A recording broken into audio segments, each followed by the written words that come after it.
representantes o responsables. A partir de este momento, la economía dejará de ser una dimensión desconocida. Así que prepare su calculadora, abra su mente y evalúe las posibilidades de inversión. RCR Negocios presenta La Otra Vía, una forma de entender la economía como parte de su vida cotidiana. ¿Qué tal, amigas, amigos, consecuentes oyentes de Radio Caracas Radio? Bienvenidos a La Otra Vía, que llega a todos ustedes gracias al respaldo que recibimos en la gerencia general de Jaime Nestares, en la gerencia de producción de Wilixar Calla, en la producción de La Otra Vía de Desorito Adrián, en el control técnico, y nos acompaña George Castillo, en la conducción y moderación Ligia Perdomo, Aurelio Concheso y quienes habla Edesio Brito Escobar. Les recordamos que si desean comunicarse con nosotros por vía electrónica, pueden hacer uso de laotravía@gmail.com, vía Twitter, @laotravía, @RCR750. Asimismo, sugerimos, recomendamos, exhortamos a quienes deseen hacerlo, por supuesto, entrar a nuestro blog www.laotraviarcr.blogspot.com, en donde no solamente pueden acceder a nuestros archivos de últimos editoriales, últimos programas, sino también a otras fuentes de información económica nacional e internacional, rcr.tv, para quienes quieran seguirnos vía video, por supuesto, y haciendo uso de sus móviles inteligentes. Vamos por Periscope, @RCR750. Bien, y nosotros pues estamos ya, como diríamos, en la recta final del año 2019 con los programas de La Otra Vía, y hoy vamos a hacer uso de un editorial que ha sido tocado en diferentes ocasiones a lo largo del año por nosotros acá en nuestro programa, y este se suma a algunos elementos políticos muy importantes esta semana a nivel universal, a nivel mundial, a nivel universal. Caramba, no estamos ya los de convivencia. Pero ya en el umbral de la tercera década del siglo XXI, pareciera que esa capacidad de sintetizar visiones contrapuestas, convirtiéndolas en políticas concertadas, se ha perdido, transformando la negociación política en diálogo de sordos. ¿Quién duda que eso es así en los Estados Unidos, en donde el proceso contra Trump, incoado por los demócratas en la Cámara de Representantes que ellos controlan, se da por sabido que será decidido a favor del presidente en el Senado que controlan los republicanos? De paso, dependiendo de si el proceso se sigue por CNN o Fox News, parecerá que uno se encuentra en dos países distintos. En España sucede otro tanto.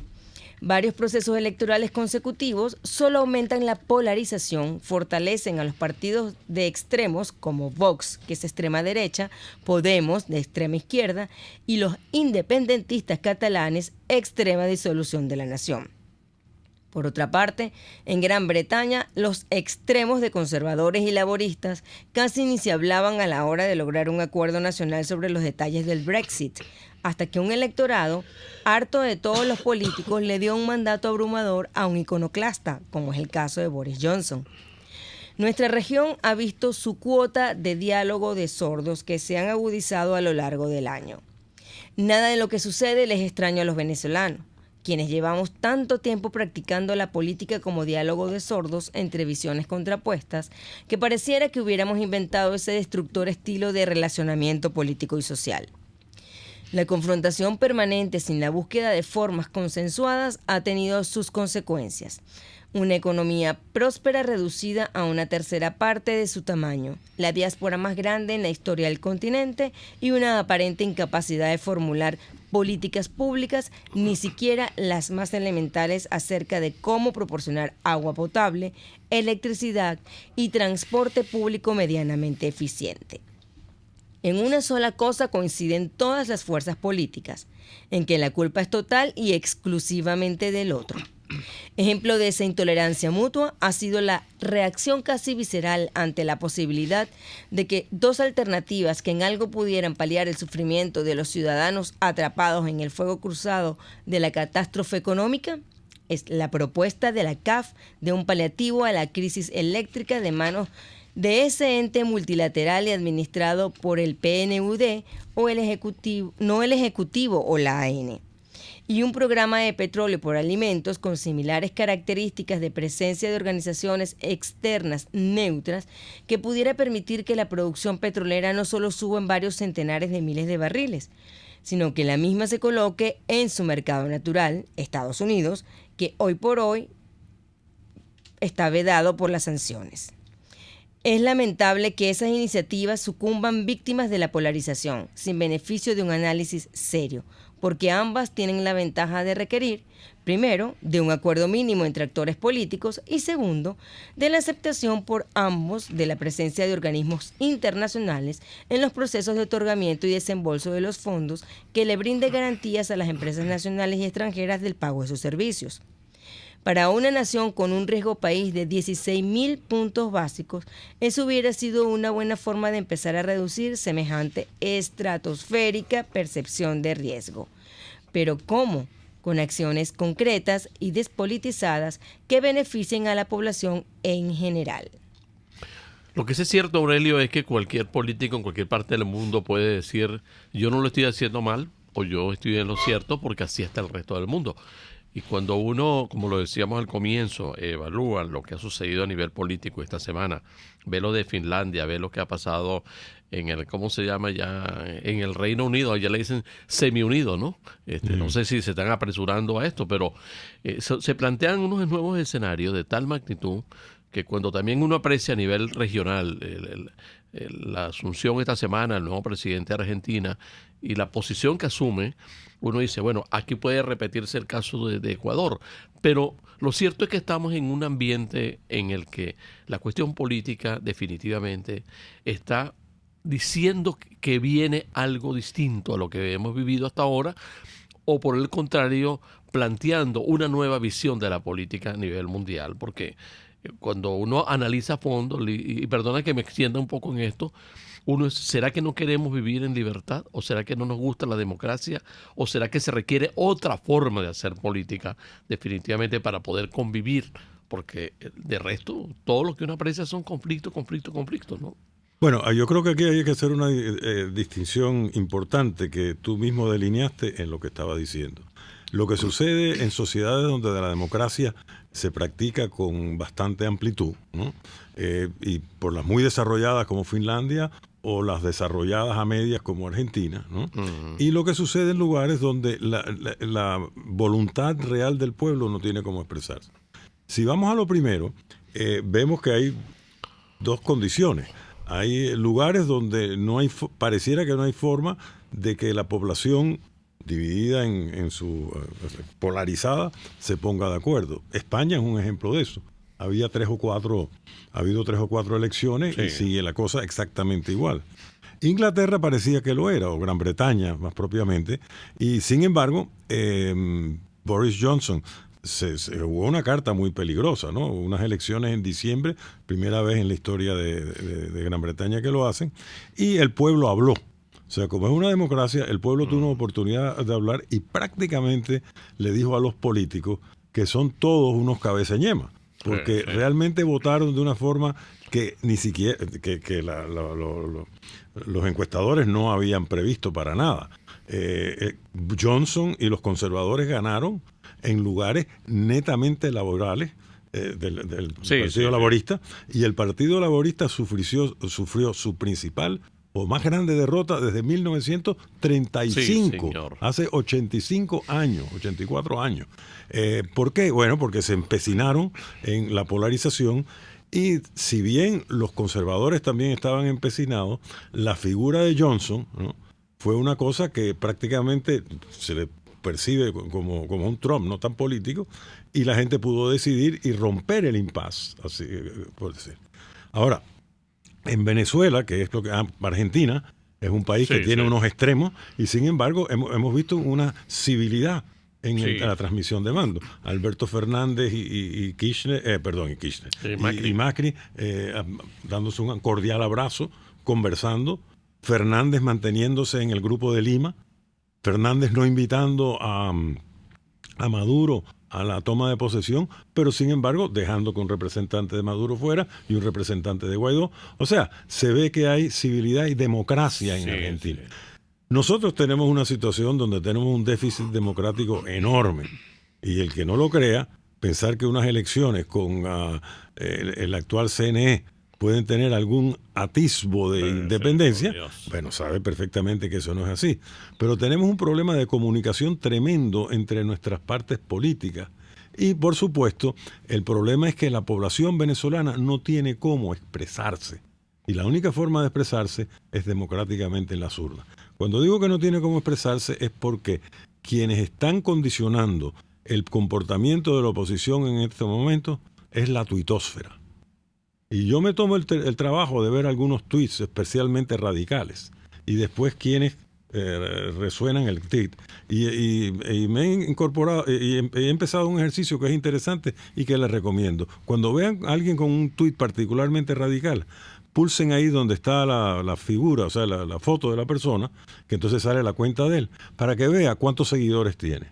Normalmente son gente que tiene entre 5 y 80 seguidores, no pasan de eso. O sea, la familia. O sea, bueno, familia. Si acaso la familia. Sí, ¿no? Pero entonces ni la familia lo sigue. Pero entonces tú ves unos tuits ahí, ¿por qué no? Porque tenemos que estar... Y resulta que es un tipo que no tiene ninguna capacidad realmente. Pero sí tiene capacidad de influencia, porque si eso es posible, sostener la situación que tenemos a partir precisamente de esa manera de manejar las cosas. No, ese es el problema de la comunicación presente, que como en una reunión que el que más grita es el que tiene la razón. En este caso con la tuitósfera, el que más grita es el que más asusta a los líderes políticos. Eso no dice nada realmente del que grita. Lo que dice mucho es de la poca calidad de liderazgo del líder político, que se deja asustar por semejante cosa. Y algo parecido a eso, y aterrizo con esto al propósito de la editorial, sucedió con el tema de la CAF.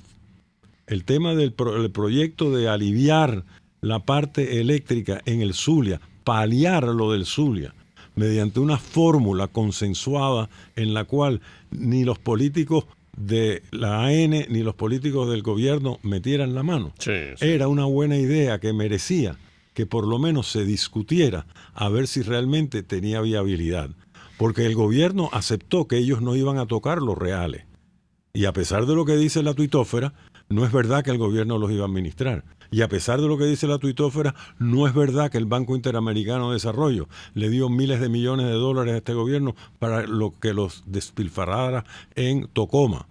Porque el Banco Interamericano de Desarrollo, y eso lo dicen algunos expertos, que el gobierno, que no sé qué, no recibieron el dinero. Ellos negaron recibir 2.000 millones de dólares porque el BID exigía que el dinero fuera controlado por el BID y por un organismo parecido al PNUD que fuera el que llevara el contrato. Claro. Y el gobierno no quiso. Entonces, en este momento, el gobierno acorralado acepta que se haga esto con la CAF de esta forma.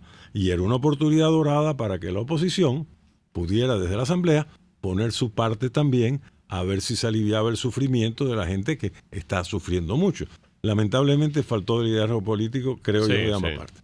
Ligia, ¿por cuál número y por cuál medio se pueden comunicar con nosotros? ¿Por cuáles canales se pueden comunicar con nosotros? A través de YouTube por RCR750 y a través de Twitter la cuenta es @laotravía.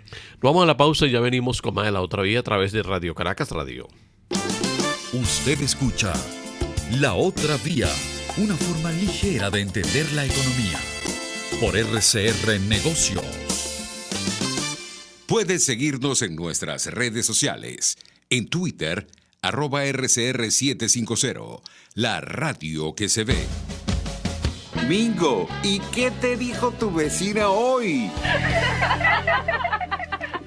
A ver, Mingo, dime algo. Si en enero de este año te hubiese preguntado, ¿hallacas con Maduro?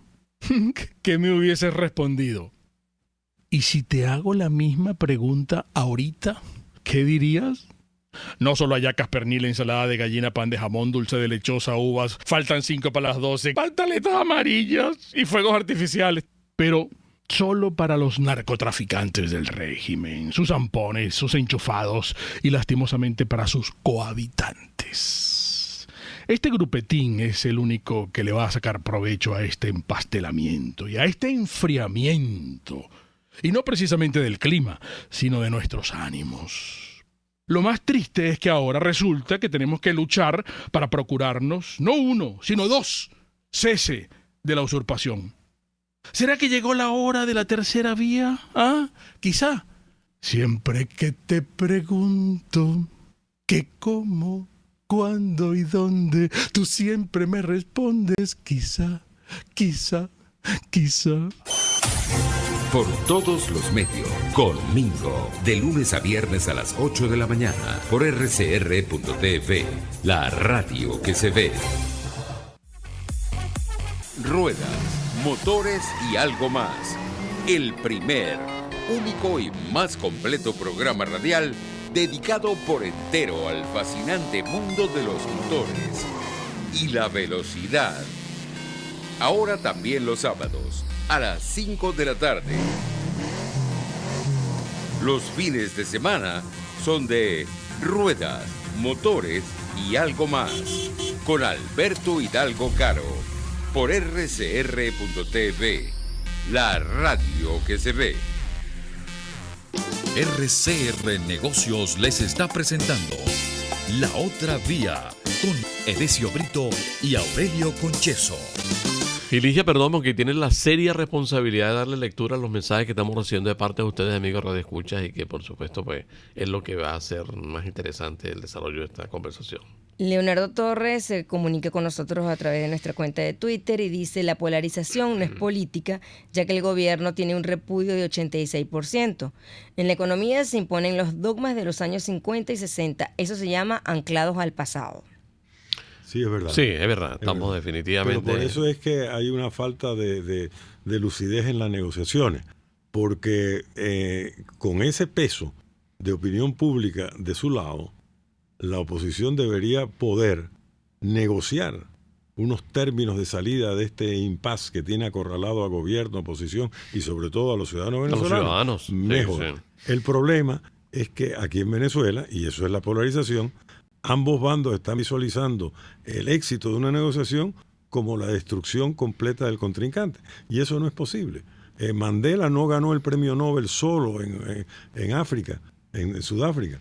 Mandela ganó el premio Nobel junto con Frédéric Leclerc de los afrikaners. Y Mandela, cuando tenían el 85% de la opinión y del voto de ellos juntos, se dio cuenta y condujo el país hacia un entendimiento con esa minoría blanca, racista, africana, para hacer un país de la conjunción de las dos cosas, y ahí lo tiene, lo logró. Por eso es que los dos ganaron el premio Nobel.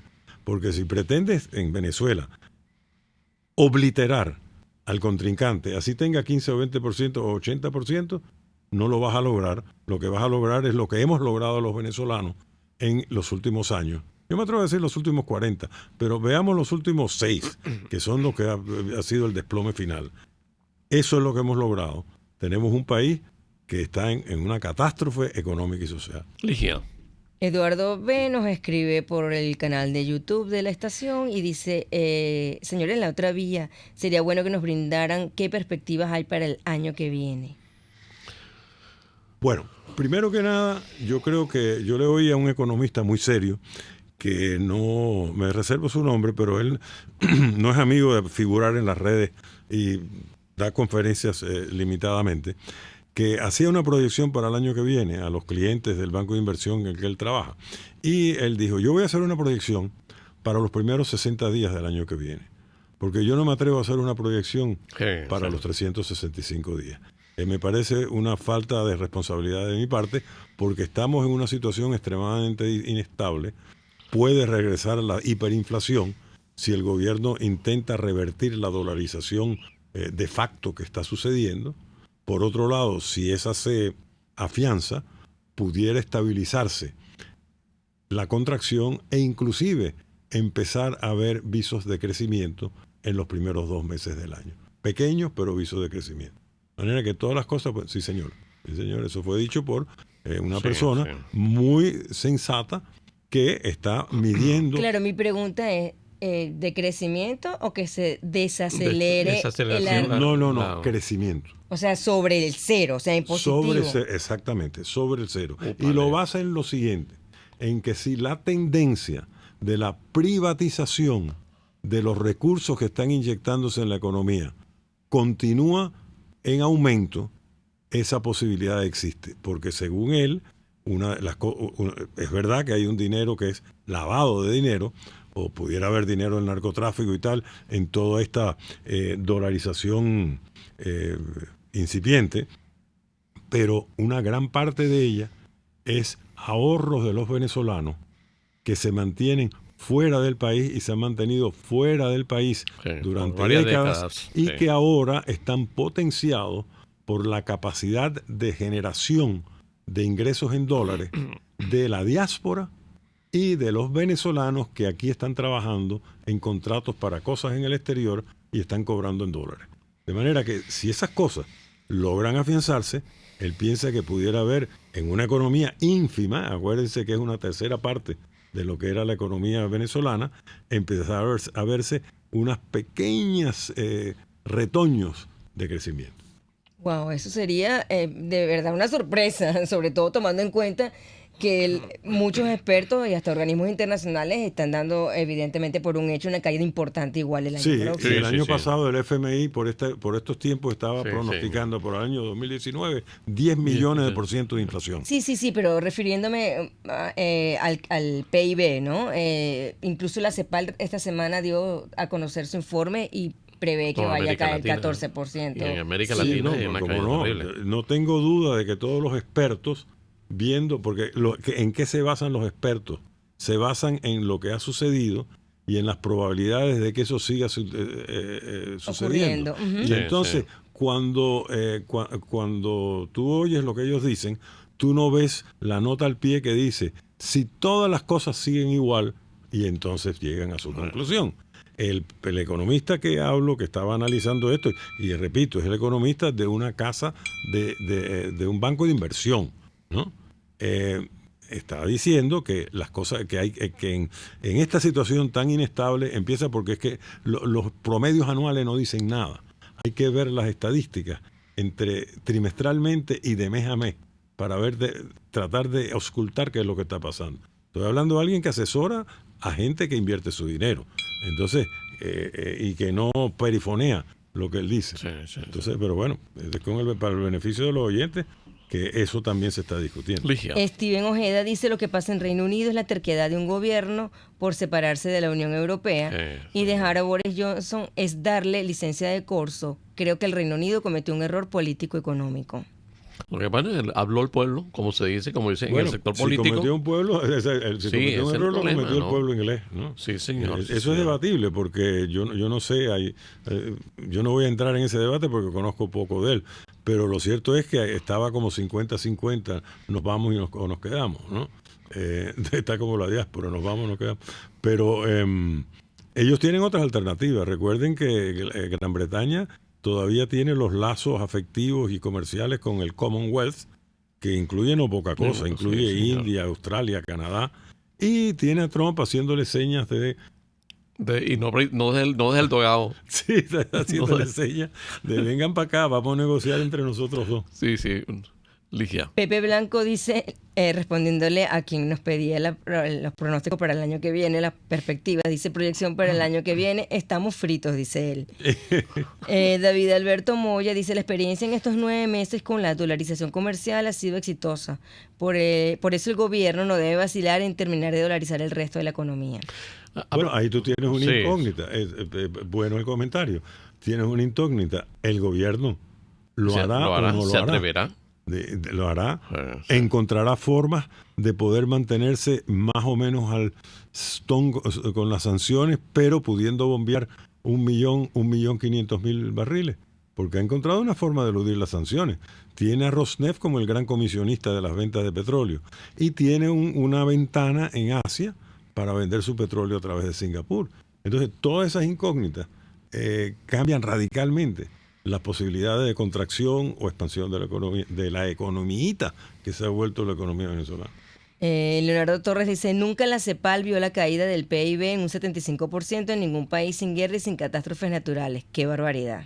Bueno, esa es parte de A propósito de todo lo que estamos planteándonos, esta semana tuvimos... ¿Ibas a hacer la otra? Sí, Ana Rodríguez dice... una pregunta dirigida, un comentario más bien que le pide a Concheso. ¿Qué comentario nos puede hacer de los $30 que nos ofreció Maduro para esta semana y en Petros? Sí, señor, fin de semana rojo, ¿no? Agarrando aunque sea fallo. Sí. Bueno, hay un comentario que tenemos que hacer. Esto no es una infidencia, ni mucho que menos a nivel profesional. Pero tuvimos el accidente agradable de estar en una reunión en donde estaban los representantes de un banco. Y lo que más nos llamó la atención fue que esa reunión se produjo a partir del anuncio formal de cómo ese banco ha comenzado a propiciar condiciones para que no solamente pueda haber negociaciones con ellos o pueda haber negocio con ellos distintos en materia de moneda extranjera, ¿no? Estamos hablando de que no solamente vas a tener la posibilidad de depositar dólares con ellos, sino que vas a tener créditos con ellos en dólares. ¿Okay? Eso no es que no nos emocionó, no, sino que dije, ¿y cómo se va a hacer? Porque cuando uno lee la prensa de fin de semana se consigue con que algunos economistas que sí les gusta el perifoneo público están diciendo que cuidado porque estamos prácticamente gozando las ventajas de una dolarización en un proceso de anarquía. Es decir, hay una anarquía que todo el mundo lo está viendo como gloria, o sea, como una fortuna, como una posibilidad buena en función del año 2020. Pero internamente no se están haciendo las cosas como debieran ser. Y yo lo asocio con un comentario del sector ganadero que me parece bien en el Universal, y es que ellos están pidiendo que se dolarice la venta de la carne. Porque en este instante, precisamente por no querer llegar hasta allí, se están creando situaciones en donde vemos una fiesta alrededor del dólar, pero una población que está dejando de comer alimentos como los necesitaría. Entonces, no podemos desestimar que sí es cierto, hay dólares, para algunas personas hay un festival de compra. Mi pregunta, y disculpa que te interrumpa en eso, es si hay un grupo importante que está dejando de consumir el producto. ¿Cómo lo consumiría si en todo caso se utiliza el dólar como moneda para vender el producto? Bueno, es que justamente... Sí, nos estamos alejando de tu primer planteamiento, que yo creo que es muy importante y no deberíamos dejarlo antes de entrar a eso del poder adquisitivo, que es complicado. Lo que estás diciendo de los bancos, yo creo que eso es importantísimo. Y lo que estás diciendo de los expertos sobre la anarquía. Yo cuando oigo hablar de que un sistema económico, o un sistema que está desarrollándose, porque no estamos en aguas en aguas que todavía no han sido mapeadas, o sea, no han sido registradas, pues, que hay anarquía. Bueno, pero anarquía es el mercado. Adam Smith habló de la mano invisible del mercado. Y la mano invisible del mercado es precisamente anarquía. Es más, lo que está pasando en el mundo con Silicon Valley y el conocimiento y la nueva economía, eso es anarquía. Entonces, la anarquía no es necesariamente mala. Y después del corte creo que deberemos profundizar un poco más esta anarquía, porque tiene mucho que ver con lo que va a pasar en los próximos 60 o 90 días. Sí. Vamos a la pausa y ya venimos con más de La Otra Vía a través de Radio Caracas Radio, recordándoles, por supuesto, que Ligia está en disposición de no solamente leer sus comentarios, sino también de participar de esta conversación que tenemos nosotros esta mañana y que creemos que se hace muy interesante, justamente porque estamos en el terreno de las perspectivas para el próximo año, ¿no? Adelante, George. Existen muchas maneras de sacarle provecho a la economía sin estrés y todas están en La Otra Vía por RCR Negocios. Puedes seguir nuestra programación a través de rcr.tv, la radio que se ve. En Caracas, Bueno Restaurant es donde se dan cita los más exigentes comensales, pero también es el más seguido por la red social Instagram, donde tienes todo tipo de información para visitarlo y disfrutar de los excelentes platos de la comida internacional y de exquisitos postres. Por si fuera poco, puedes concursar y ganarte una moderna camioneta Toyota del año. Acércate e infórmate en la 6ª avenida entre 3ª y 5ª transversal de Altamira en Caracas. En Bueno Restaurant todo es bueno y ganas buenísimo. Les habla Claudia Macero y los espero todos los jueves a la 1 de la tarde en Contigo Liberalmente, un espacio cultural, dinámico e irreverente para escucharnos y debatir ideas junto a jóvenes que creen y defienden la libertad. Contigo Liberalmente, todos los jueves a la 1 de la tarde por rcr.tv, la radio que se ve.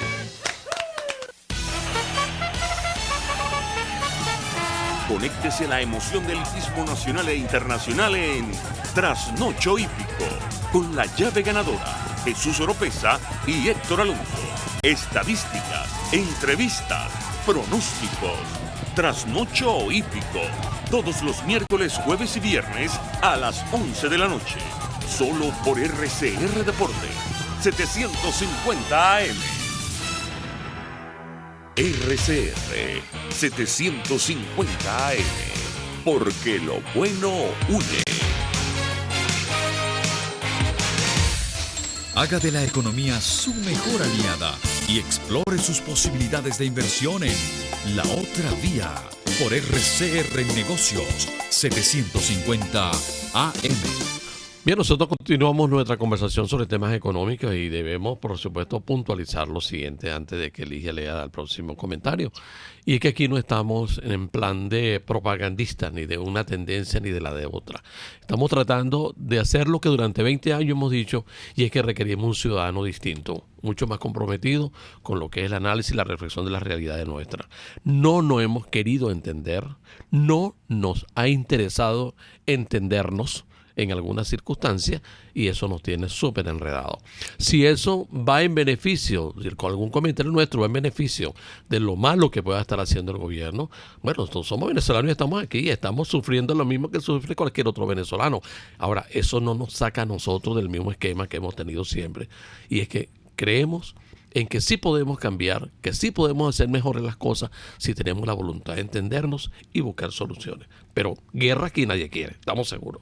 Edesio, volviendo un poco al punto anterior que mencionabas de que los ganaderos están pidiendo que se dolarice la venta de la carne, mi pregunta es ¿cómo beneficiaría eso en todo caso al consumidor? O sea, ¿mejora el poder adquisitivo del consumidor? Eso no tendría mayor sentido, porque igual, aunque no lo vendas en moneda dura, lo estás vendiendo prácticamente.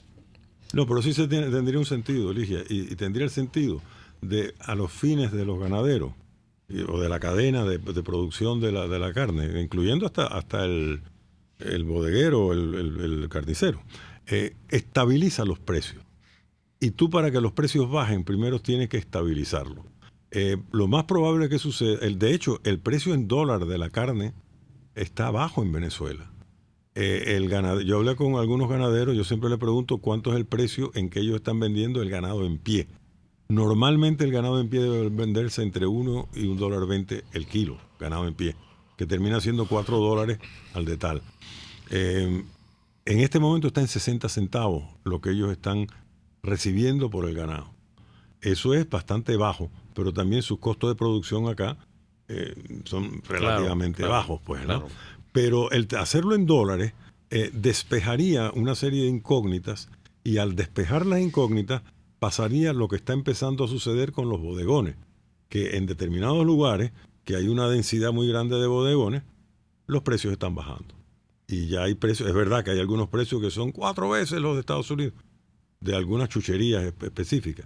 Pero yo me guío por uno de los precios más importantes, porque es un producto de primera necesidad, sobre todo el mes de diciembre, que son los vinos, ¿no?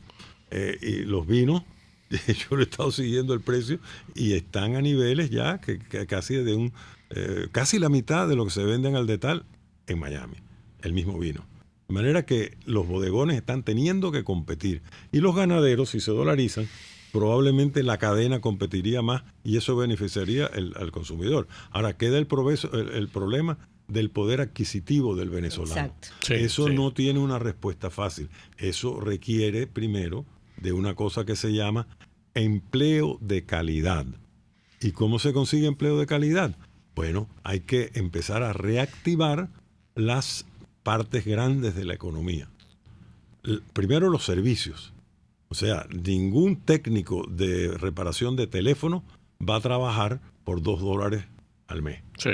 Ya ellos están privatizando sus servicios y lo están cobrando en dólares. Pero eso debe hacerse no de esa forma anárquica o de esa forma surrepticia, sino que alguien debe permitir que alguien compre las empresas que están mal y que esas cobren una tarifa razonable por el servicio, porque eso va a permitir que haya sueldos en el sector aceptables. Ya está empezando a pasar en el comercio. Ya en el comercio, los sueldos de las personas que están en cadenas que están vendiendo en dólares están ganando bastante más sí, que $2 mensuales, que es el salario mínimo. Ligia. Steven Ojeda dice, pregunta, ¿es bueno invertir en los exchanges amigos de la otra vía? Les pregunto por la cantidad que han surgido en Venezuela. En realidad, hasta ahora hay 7 autorizados por la SUNACRIP, que es la Superintendencia Nacional de Criptomonedas. Bueno, yo le preguntaría, para eso realmente yo no tengo mucha experiencia en criptomonedas. Yo personalmente tendría que preguntarle a un nieto que es de la generación millennial, que entiende mejor este tema. Sí, y creo que los demás que estamos aquí estamos más o menos por el mismo camino. Podemos traer igual a un experto el año que viene a ver si nos puede dar luces un poco sobre este nuevo movimiento. Sí, porque no hay que desestimar lo importante del hecho de que está puesto en el negocio internacional, justamente, que nosotros tratamos de tratar, como decimos acá también, ¿no? Pero sí, está planteado y como quiera que el gobierno insiste en mantenerlo dentro de su agenda y trata de imponerlo desde el punto de vista político más que desde el punto económico, estimo yo. Entonces quizás es por eso, porque con más razón estamos obligados y comprometidos a traer a alguien que por lo menos permita comprender exactamente qué es lo que está pasando al fondo. Eduardo B. dice, ¿aceptará el régimen abrir cuentas en dólares para dinamizar la economía nacional? Ya las cuentas en dólares existen. Sí, existen, pero ¿no? muy controladas, creo. O sea, creo que son muy... el problema es que tiene... yo diría que el gobierno, eso va a ser muy interesante. La pregunta es muy interesante y todos debemos estar atentos de la posibilidad de que lo haga. Yo diría, si yo fuera gobierno, lo haría. Porque la dolarización le ha dado al gobierno, vamos a no negarlo, un respiro. Es decir, si estuviéramos ahorita en la hiperinflación de finales del año pasado, esto sería un caos mucho más grande, o del 10 millones de % que decía el Fondo Monetario. Y el gobierno, bueno, aceptó algo que iba totalmente en contra de toda su filosofía, que es la dolarización incipiente. Y si aceptó eso, debería ser coherente y seguir desarrollándola, aceptando las cuentas en dólares. Bueno, las cuentas en dólares ya existen, pues ya se pueden abrir aquí en dólares hace creo que 6, 7 años.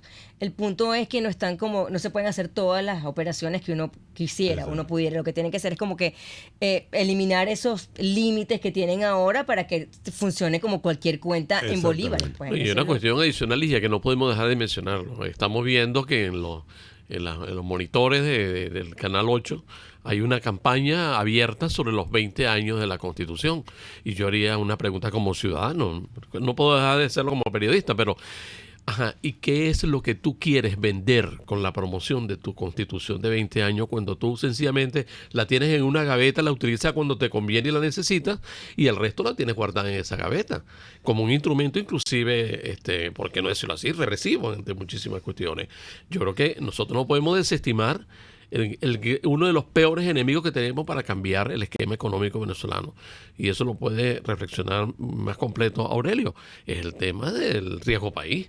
Aquí no hay posibilidad de que mucha gente quiera seguir invirtiendo mientras no se creen condiciones para que la gente invierta con confianza y seguridad. Y se lo planteamos nosotros a las personas que estuvieron en esta reunión de la banca. Le decíamos, en este momento hay un problema de dólares, ¿verdad? Entonces el gobierno necesita de alguna forma tener dólares acá. ¿Y quién te dice a ti que cuando yo traiga mis dólares del exterior, amén, si lo tuviera, ¿no?, mañana cuando el gobierno vea una abundancia de dólares en la banca, no quiera quedarse con esos dólares? Porque esa es la otra posibilidad. Eso no se plantea. Claro que no se plantea, pero ¿a qué experiencia no nos hemos sometido los venezolanos precisamente por eso? Porque los gobiernos no respetan ni la Constitución, ni las normas, las disposiciones que están establecidas. Yo te diría que lo que tú acabas de decir es perfectamente posible que suceda. El único problema es que las circunstancias han cambiado, en que ahora los dólares que entran son dólares del sector privado a sector privado. Cuando hablamos de que el gobierno permita circulación de dólares, hay dos cosas. O el Banco Central deja de imprimir bolívares y se sigue usando el bolívar para algunas transacciones, o dolariza como en Ecuador, o en El Salvador, o en Panamá. Si es lo segundo, las probabilidades de que pase una vuelta atrás, que haya una vuelta atrás, como tú dices, son menores, ¿no? Pero siempre es un riesgo, porque es que reducir el riesgo de país de Venezuela va a tener que ser un esfuerzo conjunto de todo su cuerpo político, de todo su cuerpo social, de todas las organizaciones empresariales, de todo el mundo, porque nosotros tenemos un historial que no empieza con el gobierno de Maduro, empieza más atrás, y por ponerle una fecha, digamos que empieza el Viernes Negro de 1983, de incumplir los contratos que el Estado hace con el ciudadano para garantizarle la libre convertibilidad. Ligia. Aquí Cintia Perdomo pregunta, ¿a cuánto estará el dólar el 31? Nosotros dólar, dijimos que... yo sé cuánto va a estar. Va a estar a $1 y a $1.10 por euro. ¿Eso cuánto va a estar el dólar? Sí. Ella lo que está preguntando es a cuánto va a estar el bolívar. Eso sí no lo sabe nadie. Leonardo Torres pregunta qué opinan del impeachment y el acuerdo comercial que logró Estados Unidos con China. Estados Unidos está en su mejor momento económico y eso lastimosamente por ceguera no lo aprovechamos. Trágico nos deja el autobús. Definitivamente. Es verdad. Eso sí. Y no estamos aprovechando una ventana de oportunidad dentro de la superabundancia de petróleo que hay, que es la posición geográfica de Venezuela y la dieta de las refinerías americanas, que a pesar de que haberse convertido en el mayor productor del mundo, todavía importa petróleo y que podríamos estarle vendiendo perfectamente a las refinerías del Golfo nuestro crudo Merey, que es 60% faja, ¿verdad? A precios muy atractivos por la poca distancia que hay entre Venezuela y el Golfo. Una cosa es poner los crudos en Asia, que hay que pagar mucho flete, y otra cosa es ponerlos ahí a 3 días de navegación. Sí, Ligia. Steven Ojeda dice, el gobierno ha querido anclar el dólar, pero el dólar está para quedarse como moneda estable. Bueno, que es así. Sí, pero el gobierno está haciendo una cosa que no perdamos de vista. Ellos siguen imprimiendo dinero, porque todas estas cosas que anuncia Maduro por su cadena, los bonos y eso son bonos. Y si usted ve la producción semanal de dinero inorgánico, es interesante. Ellos tratan de mantenerla 3 o 4% intersemanal, pero de repente hay una cadena en que voy a regalar esto de tal, y la producción de dinero sube a 18%, como subió la semana antes pasada. Y eso se refleja inmediatamente en la tasa de cambio. Pero hay una cosa muy interesante. Vean todos los días, yo lo hago todos los días, métanse en Banco Central para el cambio del día y en Dollar Today, por poner una, ¿no? El cambio de Dollar Today. Y el Banco Central no está permitiendo que el Dollar Today se le despegue más de un 10% en la brecha cambiaria. Y a veces el oficial está más alto que el paralelo. Y yo diría que el rango de fluctuación está entre -4 y +4%. Eso quiere decir que la especulación cambiaria contra el bolívar, como especulación, a corto plazo, prácticamente no es negocio, porque es demasiado riesgoso. Es preferible traer mercancía, vender mercancía, rotar mercancía, venderla a poco margen y rotarla, que ponerse a especular, porque especulando te puedes quemar las manos. Tenemos que hacer una pausa en este momento. Y ya venimos con la parte final de La Otra Vía a través de Radio Caracas Radio. Agradecidísimo por la participación que están teniendo esta mañana, porque nos permite precisamente diversificar esta conversación, que es lo que al fin y al cabo nos motiva a estar aquí todos los sábados a través de Radio Caracas Radio. Existen muchas maneras de sacarle provecho a la economía sin estrés, y todas están en La Otra Vía por RCR Negocios. Sintonícenos a través de Periscope, @RCR750, la radio que se ve. La debilidad de nuestra economía es sorteada todos los días por personas con ideas creativas. Son emprendedores. Historias contadas por cuenta propia. La economía de carne y hueso. Comparta la suya también con Román Ibarra y Rolando Padilla. Por cuenta propia, la economía de carne y hueso. Todos los sábados, a partir de las 9 de la mañana, por RCR 750 AM.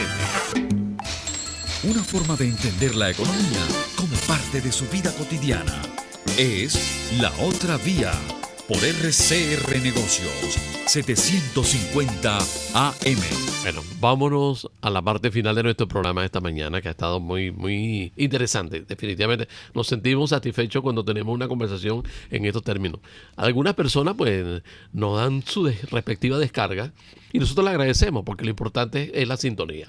No importa que tú estés en contra nuestra, sino sintonízanos, que al fin y al cabo es lo que los venezolanos necesitamos, es intercambiar opiniones, comprometernos con la responsabilidad que tenemos con esta sociedad y, por supuesto, no desatender lo que está pasando en la parte económica, porque todos la estamos viviendo con el empobrecimiento al que estamos sometidos todos y cada uno de nosotros. Raúl Lazo nos pregunta si vamos a estar el próximo sábado en vivo. Sí. La respuesta es sí. Sí, vamos a estar el 21 de diciembre. Y ojalá que sea con la persona con quien hemos cuadrado una conversación muy interesante, seguramente. Joel Vizcoa dice, mientras el problema o la disputa política por el poder en Venezuela no se resuelva, la situación socioeconómica no se resolverá. Sí, totalmente de acuerdo. Sí. Leonardo Torres dice, si dolarizan, pierde la capacidad de manipular la impresión de billetes de monopolio para pagar salarios de hambre. Totalmente de acuerdo. Eduardo B. dice, ¿qué tipo de negocio tendrán mejores expectativas para la venta para 2020? Mira, si me está hablando a nivel comercial, yo diría que todo lo que tiene que ver con el consumo personal. Aquí hay un consumo reprimido por falta de ingresos, como hemos visto, pero también por falta de accesibilidad.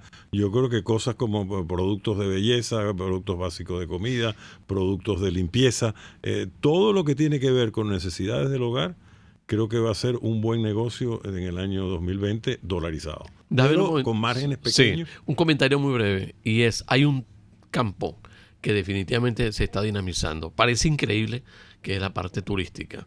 Lamentablemente no hemos conseguido que una persona involucrada en el negocio del turismo se atreva a venirse. Se atreva porque dice, no, yo duermo hasta tarde. Bueno, este es tu problema, ¿no? Y tienes legítimo derecho. Pero el tema turístico está adquiriendo un movimiento a nivel internacional increíble. Bueno, vamos a seguir. Antonio Ramírez dice, la mano invisible en el mercado es la acción humana actuando en libertad, eligiendo según necesidades y preferencias individuales. Excelente reflexión. Así es.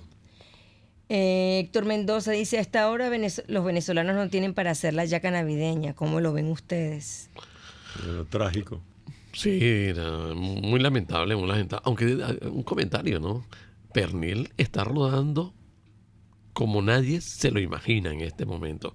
Y una cosa que nos llama la atención es que está saliendo mucho pernil para gente jubilada del Estado venezolano, que nos llama la atención. ¿Por qué? No sabemos si hay una razón de fondo, pero nos ha llamado la atención porque estamos hablando de personas que tienen 4 y 5 años jubilados y los están llamando para que haya buscar su pernil. Y dice, bueno, qué bueno, ¿no? Afortunado. Leonardo Torres dice, el gobierno desliza diariamente el valor del bolívar frente al dólar. El salario está en 2,90 mensuales, dólares obviamente, desde los 7,50 dólares hace 2 meses. Una tragedia peor que el Titanic. Así un gobierno tiene 20 millones de pensionados, dice él. Peter Palczynski dice, la mayoría vive en bolívares. Sí, señor. Por eso hablamos lo referente al sector ganadero. Porque ellos no plantean que sea solamente el tema carne, sino que sea un tema que se llame economía. Es decir, tú no puedes estar dejando que la economía te gobierne a ti cuando tú como gobierno te corresponde precisamente evitar que eso siga sucediendo. Porque la anarquía se te puede convertir en una burbuja, que ese es un tema que algunos lo vienen ventilando y que uno no sabe si realmente se puede transformar en eso, ¿no? Dígalo. No. Qué bueno. Aurelio, eso de la burbuja, que ese fue el tema de los economistas de esta semana. ¿Sí? No, eso es una burbuja, eso va a explotar. Bueno, el problema es que cuando tú haces predicciones categóricas y después no tienes que respaldarlo, o sea, que no hay nadie que esté atrás poniendo lo que tú dijiste hace un mes, hace un año, hace 2 años. Sí. Hay un economista, por ejemplo, que ya no está aquí en Venezuela, que si tú ves los tweets de él, bueno, ya vienen los Marines y no sé qué cosa y tal. Y recuerdo que ese que era un hombre joven, muy respetado, ¿verdad? Recomendó, creo que fue en el año 2017, vendan todos sus dólares y conviértanlos en bolívares. Y si todavía ya ni se acuerdan los periodistas para preguntárselo, pero ojalá lo pudiéramos tener en el programa para que me explique ¿qué pasó, cuánto dinero perdió, si es que él hizo eso, cuánto sí. dinero perdió con eso, porque las predicciones de burbuja yo no creo que son realísticas. Esta economía se ha comprimido tanto, y ahora tiene una limitante inclusive en cuanto a más diáspora. Es decir, que aquí quedan 28 millones de venezolanos que se tienen que alimentar, que tienen que prestarse servicios, que tienen que circular una serie de actividades y que con el dólar como vehículo es el mayor chance de hacerlo. No olvidemos que parece que están circulando por lo menos 1.500 millones de dólares, pero se dice más. Se habla de 3.000 inclusive. Habla de 3.000. Pero en la economía argentina en el año 90 circulaban 9.000 millones de dólares. De manera que como para burbuja hay tiempo para que circule bastante más dinero. Eduardo B. dice, ¿qué recomendación pueden darle a los pequeños comerciantes? No desinformarse. Estar pendiente de lo que está sucediendo todos los días, darle importancia a los hechos. Tú sabes que aquí hace 20 años comenzamos a decir, no, hombre, chicos, eso no va a pasar. Y ha pasado y peor de lo que nosotros nos planteábamos como ciudadanos. Siempre tendemos a subestimar la importancia de los hechos que se dan, por citar un área de la vida pública, la parte económica. Cuando uno todavía aprecia a funcionarios del actual gobierno negándose, como lo ha planteado también Aurelio, a revisar lo que está pasando con una cantidad de empresas del Estado que están prácticamente convertidas en chatarra, que tienen una cantidad de trabajadores ganando y recibiendo bonos y jugando dominó en los portones de esas instituciones, definitivamente indigna. Indigna porque quienes están al frente del Estado no están sacando ese dinero de su bolsillo. Lo estamos sacando todos los demás ciudadanos que por la vía de la inflación, que por la vía de esos costos que uno no sabe exactamente hasta dónde se pueden llegar, lo estamos financiando nosotros con nuestro empobrecimiento. E insistimos con eso. Estamos pobres porque se han creado condiciones para que lo seamos todos los días peor. Antonio Álvarez escribe desde Orense y le pregunta a Aurelio ¿cuál es la situación del sector de artes gráficas en este momento? ¿Hay papel, hay cartón, hay tintas? Bueno, en verdad yo no me atrevo a contestar esa pregunta. Yo diría que está probablemente en las mismas situaciones críticas que están todos los sectores industriales, ¿no? Pero también hay un fenómeno que se está usando menos el papel, la tinta y el cartón. El cartón, sí. Porque claro, para envolver, para parte industrial sí, pero para más y más las cosas son electrónicas. El papel de periódico escasea, pero ya no solo aquí, sino en muchos lugares, el periódico escrito está pasando a mejor vida. Yo me imagino, me sospecho que la industria gráfica se está repensando, reestructurando, como lo están haciendo tantas otras industrias y tantos otros comercios. Aurelio, el tema de los vidrios. Sí. Es una cosa impresionante, ¿no? Ojalá que el próximo sábado no se nos olvide el tema, porque se lo podemos plantear con quien vamos a conversar el próximo sábado, porque tiene que ver precisamente con ese sector, y uno de los temas que uno lo escucha a ellos es decir, no tenemos frasco, aquí no hay vidrio, ni tampoco hay actividad productiva para que nosotros podamos hacerle mejor las cosas. Dígalo, Ligia. Se nos acaba el tiempo. No, bueno, aquí dicen ¿qué futuro le ven ustedes a los bodegones? Mira, los bodegones empezaron como un fenómeno de dolarización incipiente. Probablemente suceda como suceda con tantas modas comerciales, que haya un sobredimensionamiento de bodegones y después haya una especie de poda del mercado, donde los que no son viables se convertirán a otro tipo de negocio o cerrarán. Pero yo creo que es un fenómeno que está para quedarse. Aquellos que sean lo suficientemente eficientes como para mantenerse en el mercado y que tengan condiciones para convertirse en comercios un poco más formales, pues. Y que logren mantener las buenas conexiones que a veces tienen a nivel de ciertas instancias del Estado. Bueno, eso sí, pero en la medida en que si la economía se abre, eso va a ser relativo. Va a tener que ver más con el servicio al cliente y la competencia en precio. Y ya listo, ¿no? Sí, señor. Bueno, nos vemos hasta la próxima semana. Muchísimas gracias a ustedes por su sintonía y no dejen de sintonizarnos el próximo sábado, Dios mediante, que esperamos tener un programa tan interesante como el de hoy, modestamente. Sigan con Radio Caracas Radio. RCR Negocios presentó La Otra Vía, una forma de entender la economía.